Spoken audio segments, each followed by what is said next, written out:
Pan தொல்லைக்கு என்ன செய்வது?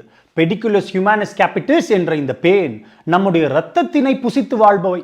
அப்படி புசிக்கும் பொழுது அவையின் எச்சில் நம்முடைய தலையில் படுவதனாலே ஒரு இன்ஃப்ளமேட்டரி செயல்பாடாக நமக்கு அரிப்பு ஏற்படுகிறது.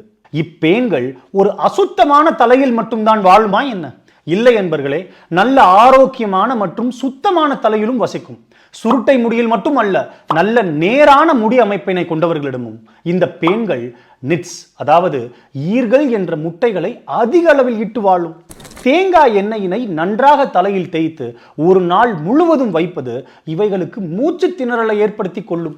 வினிகரில் சிறிது தண்ணீர் கலந்து ஒரு 2 மணி நேரம் தலையில் ஊற வைப்பதும் பலனளிக்கும்.